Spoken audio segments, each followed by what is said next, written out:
সুপ্রিয় দর্শক শ্রোতা সবাইকে অনেক ধন্যবাদ জানাচ্ছি। আজকে একটা গুরুত্বপূর্ণ বিষয়ে কথা বলবো, সেটা হচ্ছে দক্ষিণ এশিয়ার পারমাণবিক শক্তিধর দুই দেশ ভারত এবং পাকিস্তান। তাদের মধ্যে সম্প্রতি ভারতের পেহেলগ্রামে কাশ্মীরে এখানে সন্ত্রাসী হামলায় 26 জন পর্যটক নিহত হয়েছে। এই ঘটনাকে কেন্দ্র করে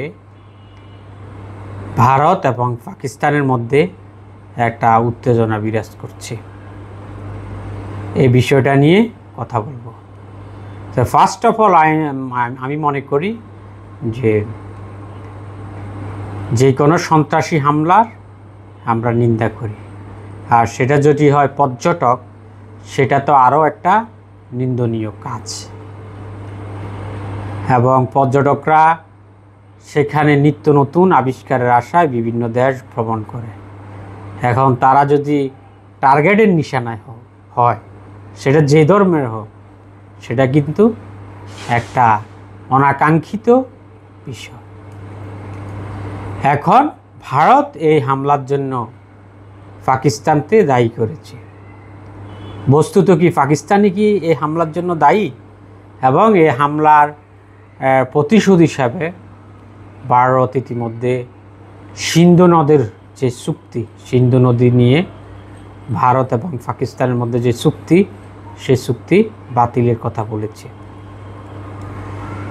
এখন পাকিস্তান বলছে যে আমরা এই হামলা করি নাই, আমরা যে হামলা করেছি তোমরা তার সুনির্দিষ্ট প্রমাণ দাও। কিন্তু ভারত একতরফাভাবে পাকিস্তানকে দায়ী করছে। এখন আমরা মনে করি যে ভারতের উচিত যে পাকিস্তান যদি তাদের কাছে যদি সুনির্দিষ্ট প্রমাণ থাকে, তাহলে তারা পাকিস্তানকে দিতে পারে, এর পিছনে তারা অ্যাকশান নিতে পারে। কিন্তু কোনো প্রমাণ ছাড়া যদি পাকিস্তানকে দায়ী করা হয়, তাহলে এটা পাকিস্তানের প্রতিও অন্যায় করা হবে। এবং হয়তো তৃতীয় পক্ষ এখানে হামলা করে দক্ষিণ এশিয়াকে একটা অস্থিতিশীল পরিবেশ তৈরি করার তারা করছে।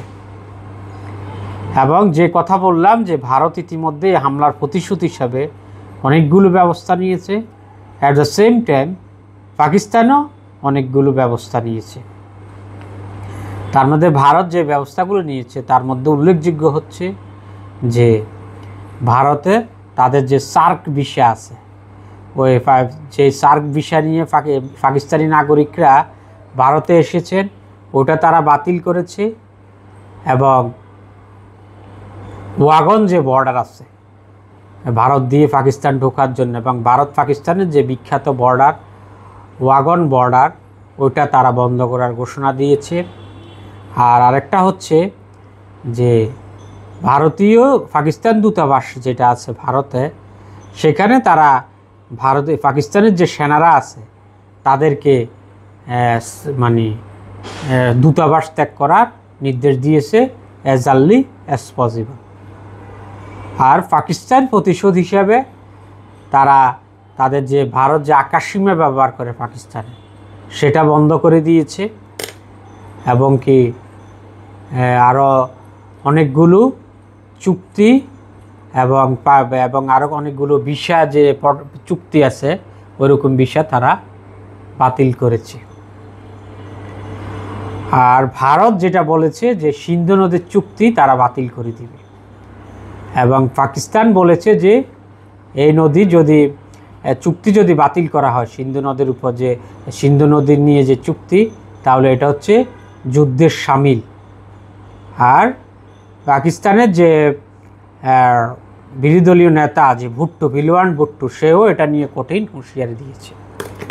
আমরা জানি যে পাকিস্তানের তৎকালীন প্রেসিডেন্ট ইয়াহিয়া খান এবং ভারতের তৎকালীন প্রধানমন্ত্রী নেহরুর মধ্যে 1960 সালে অভিন্ন নদীগুলি নিয়ে চুক্তি স্বাক্ষরিত হয়। এবং নদীর অববাহিকার যে উৎস, পানির উৎস এটা যেহেতু ভারত থেকেই শুরু হয়, তাহলে ভারত ইচ্ছা করলে এখানে বাদ দিয়ে খরা বন্যা সৃষ্টি করতে পারে। কিন্তু 60 সাল থেকে চুক্তি বজায় রেখেছে ইন্ডিয়া, কিন্তু তারা এখন ওইটা বাতিল করার ঘোষণা দিয়েছে এবং পাকিস্তানও ব্যর্থহীন ঘোষণা দিয়েছে যদি বাতিল করা হয় তাহলে এটা যুদ্ধের শামিল। তো আমরা মনে করি যে ভারত পাকিস্তানের মধ্যে যদি কোনো যুদ্ধ হয় তার উত্তাপ বাংলাদেশে এসেও পড়বে। পাকিস্তানকে একতরফাভাবে দায়ী না করে যদি ভারতের কাছে যদি সুনির্দিষ্ট কোনো প্রমাণ থাকে তাহলে ভারতের উচিত সেটা ইন্টারন্যাশনাল কোনো ফোরামে উপস্থাপন করা। তো দর্শক, সবাইকে অনেক ধন্যবাদ। আসসালামু আলাইকুম।